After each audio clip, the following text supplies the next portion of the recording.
Magandang oras mga ka-Good News Daily TV. Kanina lamang ay sinabi na ni Donald Trump sa kanyang press release na panalo na. War is over sa Iran. Bakit nasabi niya ito? Panalo na ang US at Israel sa laban kontra Iran. Bakit meron pang mga mga sumasabog na missile na pinakawalan ng Iran? Well, ito yung explanation dyan ni Donald Trump na yung mga natira dyan, tinatawag niya na remnants. Ito yung mga panghuling layer na ng mandirigma ng Iran. Yung unang layer ay, di ba, 46 ka-official, kasama doon ng mga generals, ay tipok sa isang pagbomba lamang. Pangalawang layer ng mandirigma ng Iran ay yung led by Mujtaba Khamenei, anak mismo ni Ali Khamenei. Binumba na rin yan at balita ngayon ay maluba ng kalagayan ni Mujtaba Khamenei. Ngayon kung nadido na yung pangalawang layer, meron na naman sa pangatlong layer na set of official, sets of army, sets of general na magdadala sa mandirigma ng Iran para magipaglaban pa rin. So yan yung sinasabing kill-proof at mosaic war strategy ng Iran na sinasabi na walang katapusan ang pagkikibaka ng Iran sa gira. Kahit na madidbol yung nasa itaas, patuloy pa rin ang sa baba. Kapag nadidbol ang sa baba, patuloy pa rin ang nasa baba. Walang katapusan yan hanggang sa katapusan ng mundo. Kasi kung wala na yung mga iyan, yung kanilang mga apo na naman ang babalik sa ganyan. Grabe na revenge yan, no? Sabi nga ng cowboy, kapag you are digging 2 holes or 2 graves for yourself, if you want revenge, kapag nag-revenge ka daw, parang naghukay ka ng dalawang hukay, isa sa'yo at isa sa kalaban mo. Ang sabi naman ng iba ay, if you want revenge, ay parang naghukay ka ng sariling hukay mo. Kaya wag na siguro mag-revenge. Magpatawad na lang tayo, di ba? Kasi ganito ang mangyari sa atin eh. Okay, so ito, pakinggan natin si Donald Trump. Masayang masaya si Donald Trump dahil nga sa magandang balita. 15% na lang ang natira sa arsenal ng Iran. 15%. Napakaliit na lang. Kaya prinuklama ni Donald Trump na panalo ng Israel at Iran. Pinasabog ng lahat ng nuclear facility, pinasabog ang airport, pinasabog ang Air Force, pinasabog ang lahat ng barko na Navy ng Iran, submarino ng Iran, pinasabog na rin. Lahat nasa bottom of the ocean. Kaya sabi ni Donald Trump, hindi nila alam kung anong tumama sa kanila. At kung sila'y mag-retaliate sa Amerika, gaganti ang Amerika ng times 20 kalakas na bomba. Kaya wag na maghiganti sa Amerika dahil nandyan ang doomsday missile eh. Doomsday katapusan yan ng mundo. 400 ka doomsday missile meron ng Amerika. Kaya takot diyan ang China at Russia sa Amerika dahil sa doomsday missile na yan. Grabe. Ang lakas-lakas na missile na yan. Kayang tunawin ng isang bansa niyan eh. Ng doomsday missile na yan. Okay. Pakinggan natin si Donald Trump. Well, it's only good if you win. You know, you can only, and we've won. Let me say, we've won. You know, you never like to say. Well, it's only good if you win. You know, you can only, and we've won. Let me say, we've won. You know, you never like to say too early. You won. We won. We won the bet. In the first hour, it was over. But we won. But they gave me a list of names that sir, you could pick the name you'd like, sir. I said, the name of what? The name of the attack on Iran, sir. And they gave me like 20 names. And I'm like falling asleep. I didn't like any of them. Then I see Epic Fury, ah. Fury. I said, I like that name. I like that name.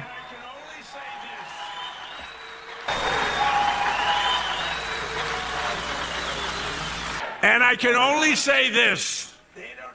They were all prepared. They're very strong. You know, they're going to try and take over the whole Middle East. They were going to knock out Israel. Parang parang They don't know what the hell hit them, right? They don't hit know. them. Sabi ni Trump. Parang Hey, yung mga sundalo ng Iran, parang nang matamaan sila, parang gumanon. Ano yun? Saan galing yun? Ay nako, hindi niyo malaman yan. Ang daming stealth bomber ng Amerika eh. Yung B-2 bomber, Spirit bomber, B-52, yung Fortress in the Sky. Grabe, ang dami-daming dala na bomba yun. Isang syudad, kayang tunawin ng isang eroplano eh. Kaya hindi nga nila alam kung ano ang tumama sa kanila. Hindi pa nga nag-umpisa ang laban, tapos na eh. Di ba? Hindi pa nga nag-almusal si Ali Khamenei. Deadball na lahat eh. Grabe ang galing ng Amerika. Kaya itong China, sabihin ko sa iyo China, ay huwag kang mag-isip ng katulad sa Iran ha. Iniwan nyo ang Iran sa bakbakan ha, ng Rusya, hindi kayo sumali. Napakaduwag nyo. Nanigurado kayo ng sarili nyo. Isubukan nyo ang sumali sa Iran War para malaman natin saan ang galing ng mga inchik na yan. Sa Rusya ay siyempre, medyo saludo ako sa Russian. Kilala natin ng mga Russians. Pero sa mga Chikwa, ganun ako. Ay nako, ba't naman kasi naghari-harian itong mga inchik, no? Grabe. Balik tayo kay Donald Trump. got hit by the American military. They don't know. They say, what the hell is happening? They didn't expect anything like this. Got hit by the American military. They don't know. They say, what the hell is happening? They didn't expect anything like this. An excursion. You know what an excursion is? We had to take a little trip to get rid of some evil, very evil people. But I'm pleased to report that earlier today, the International Energy Agency agreed to coordinate the release of a record 400 million barrels of oil from various national petroleum reserves around the world, which will substantially reduce the oil prices as we end this threat to America and this threat to the world. We don't want to leave early, do we? Paglipol dyan sa We mga got to ano, finish sa the Iran job, right? ni Trump. Yung mga kasama ni Ali Khamenei. Kaya sabi ni Trump, ano na daw eh, meron na daw nakapasok na mga langis sa iba't ibang bansa galing ng Middle East. Kaya dapat bumaba ng presyo ng langis sa ating bansa bukas dahil kahapon pa nabalita ito eh. Ito ang problema ng ating mga negosyante sa Pilipinas ng petrolyo. Dahil bumaba na sa labas, dito mataas pa rin. Dapat merong ano tayo diyan, batas ang Pilipinas na ikulong yung mga may-ari niyan ng mga kumpanya na walang habas na nagtataas ng presyo ng gasolina. Kawawa ang mamamayan eh.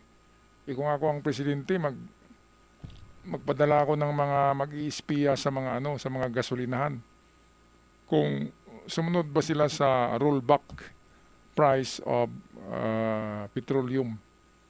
Kasi bumaba na sa international market eh, sabi ni Trump. Kasi meron na ngang supply na dumadaloy galing Middle East. Ibig sabihin, tapos na nga ang gera. Pero sabi ng ibang mga vlogger diyan ay talo daw ang Amerika eh. In your dreams. Gumamit na ng AI ang yung mga pro-Iran yan para ipakita na bumagsak daw yung mga B-2 Spirit, B-2 bomber ng Amerika, bumagsak daw. Ang Israel ay nasusunog na daw. Daming fake videos sa Huwag kayong maniwala sa mga ganun. Tapos na ang gera. Ang Iran, yung mga nagpapalipad ng missile ngayon, ayun na lang yung mga natira nila na missiles. Parang New Year ba na kapag alauna na, alas 2, meron pa rin nagpaputok. Yun yung mga natirang paputok, di ba? Inubos nila. Kasi katapusan na ng masayang araw. Kaya kahit alas na ng madaling araw sa New Year, meron pa rin nagpapasabog. Yan yung mentality ng mga IRGC sa Iran. Ng mga remnants o yung mga natira. Grabe no, parang mga holdouts ng mga Hapon noon sa gira. Ay namamaril pa rin tapos ng gira. Okay, ito masayang masaya si Trump. Pati kanyang mga supporters. Balik tayo sa kanya. Over the past 11 days, our military has virtually destroyed Iran. Tough country. over the past 11 days, our military has Ayan. virtually destroyed Iran. Tough country. Ay, naku, 3 hours lang ang Air Forces, ubos. Their air force is gone, totally gone. That took the better part of about 3 hours. Don't have anything. Their missiles are down 90%. Their drones are down. They no longer have radar. They don't have anti-aircraft equipment.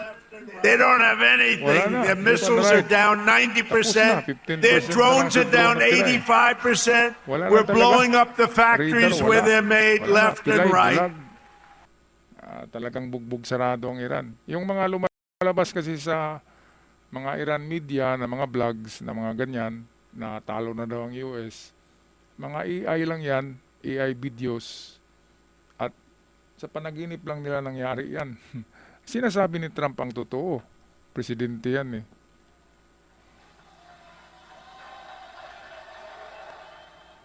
And frankly, nobody has ever seen anything like it. As well as Operation Midnight. And frankly, nobody has ever seen anything like it. As well as Operation Midnight Hammer, where we totally obliterated Iran's nuclear potential. We obliterated it. They don't have Grabe. nuclear Yung potential. isang missile ng Amerika ay ano daw yun, 300 million sa piso ang isang missile ng Amerika. Lalo na yung mga bunker buster, napakamahal nun. Pero gumastos talaga ang Amerika para ma-liberate ang Iran. Iba't naman kasi pinatay pa ni Ali Khamenei yung 35 ka-protestors. Yun ang umpisa ng ano ni Trump eh. Isabi wag niyong barilin, binaril eh. Tigas kasi ng mga ulo. O balik tayo kay Trump. And then after Midnight Hammer, and then we left, we figured that'll be the end of them for a while. But they started again. That's why we gotta finish it. Right? We don't want to go back. And then after Midnight Hammer, and then we left, we figured that'll be the end of them for a while. But they started again. Ng ilang oras. That's why we got to finish it, Na, right? oops, wag na kayong We don't want to bumati. go back every 2 Okay years. Na, surrender na kayo. Without condition, eh, bumalik eh. At nagpakawala ng napakaraming drones at missiles. Kaya yun, pangalawang salbo ng Amerika, tinapos na. Pinadalhan ng mga B-2 Spirit Bomber. Marami. Kaya hindi nila alam kung saan galing eh. Galing sa mga stealth bomber yun, na mga missiles. Kaya kawawang Iran. Parang nagipaglaban sa ano eh. Parang unggoy na nagipaglaban sa gorilla. Ang Iran, gorilla ang Amerika. Siyempre malaki. Ang Iran ay unggoy na maliit. Eh, dapat isitingnan mo ang sarili mo kung kaya mo. Parang boxing ba yan na dapat pareho kayo ng timbang, pareho kayo ng ranking, ganun yun eh.